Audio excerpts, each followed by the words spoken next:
Oduu gammachiisaa fi oduu dinqisiisaa bara bariif deemu dukkanti hammaatti dalagaan rabbii yeroo tamu waan ajaa'ibaati. Obsaan naaf dubbisaame istuudiyoon teenya istuudiyoon teessan Muslim istuudiyoon hojii eegaltee jiraachuu isii yeroo isiniif ibsinu gammachuu guddaadhaani. Dalaguma rabbii tanaatu na ajaa'ibsiise.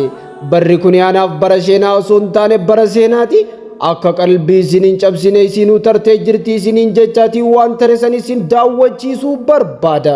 Dhugaa rabbii yoo isiniif himnem ani obboleessi keessan bara 1447 kana nashiidaa haaree hin waraabneen ture. Nashiidaan isin bira geessisan tan baatii 8 dura waraabamtee osoo hin maxxanfamin na bira turteedha. Nashiidaan bara kanaaf isiniif qopheessee ture albama lama kan sa'a takka deemuudhaan tokko haala yeroo irratti kan barraa'e yoo ta'u tokko hajjii fi umraa irraa kan barraa'eedha. Walaleessee yadaleessee barreessee qopheessee akkumaan xumureen hin kaffaltii istuudiyoo dhabee osoo hin waraabin laffaatiin xiyya karatti haftee turte. Namoota natti dhiyaatan wajjinis yaada gaafa wal jijjiirruun waraabuu akkaan hin dandeenye itti himeen ture. Nuutu sirraa kaffalaa waraabii onaan jaanis hamilee waan na tuqamtee turteef waraabuun natti mijaa'uu diddeetiin osoo hin waraabin hafem. Waan ummanni kiyya narraa eeggatan ummata kiyya kan ergaa tiyya jaallatanii akka dhihana qalbiitti eeggatan kan arramoo borunuun geessa jaanii bilbilaa fi ergaalee barreeffamaa dabalatee toora garagaraatiin na gaafachaa turan deebisaa isaaniif deebisuu dadhabee yaanni kiyya karatti hafu caalaa wanti qalbii na cabsite hin jirtu turte. Garuu wanti ni rabbii kiyya galatoonfadhu isuma gabaabduun ummata kiyya biraan geessanuu lafa turtus waraabee lafaa qabaadheem ummata kiyya biraan ga'uu kiyyaaf hedduun gammadeem. Ani eegaa waa waraabee sagalee tiyyaan ummata kiyya tajaajiluu eegalee waggaa 12 ol dabreetiin jiram. Waggoota kana keessa yoo xiqqaate yedaloo 72 oliin nashiidaalee garagaraa gurra isaaniitiin gaheetiin jiram. San keessaa albama guutuu 18 biraan gaheetiin jiram.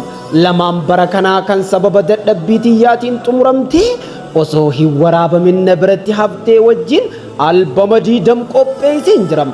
Baroota kana keessatti lamaan gaafa garii takka waraabee biraan gayuu malee takka irraa hafeen beeku.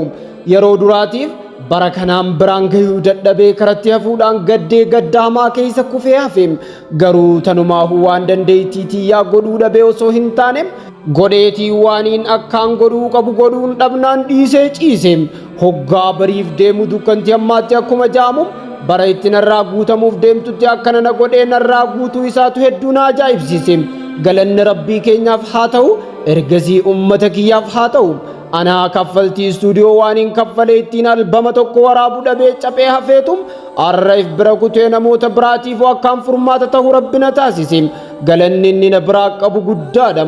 Eega isaatii galanni ummata kiyyaatis laayyoo miti. Ifii ittiin tajaajilamuu fi fakkaatota keenya ittiin tajaajiluuf Muslim istuudiyoo banannee haal duree barbaachisan hundumaa xumurree argamuu keenyaaf gammachuun nuti qabnu laayyoo miti. Arrarraa kaasee obboleeyyan waa waraabuu barbaadan kamuu istuudiyoon teenya akkuma istuudiyoo biraa isiniif banaa ta'uu isin hubachiisuu barbaannam. Ummata keenya tajaajiluuf yoo rabbiin fedhem hanga dur caalaa mudhii hidhanneem halkanii guyyaa hojjechuuf roga hundaanuu qophii xumuruu keenyas asumaan isin hubachiifna. Durattuu durii amma faa maal gaafattaree rabbummaan keenya nu waliin taanaan inshaa Allah akka isiniif tahuu feenee dur tahuu dadhabne hundaa'uu isiniif ni taana inshaa Allah. Barri kun anaaf bara sheenaa osoo hin taane bara seenaatiin bara itti hanga tokkos taatu gufuuleen karaa daawaa keessan na dura tatteessuu itti na duraa bubuqqaateedha. Tuni buqqaatee tan haftees ni buqqaati inshaa Allah. Tun tanaa tuunis ganaadha akkuma jaamu rabbiin asiin nu ga'e shakkii takka malee bakka yaanne taminuu nu ga'a inshaa Allah. Hundaafuu alhamdulillaahi jee rabbii kiyya galatoonfachaa ummata kiyyaan guddaanaaf galatoomaa jechuun barbaadam. Wal qabaachuun qabeenya caaltii bagaan eega rabbiitii isin qabaadde kan isiniin jechaa jiru obboleessa keessan kan akkaan isin jaalatu Ustaaz Anas Muhammad Idris magaalaa Addara'ee Biyyuurraa.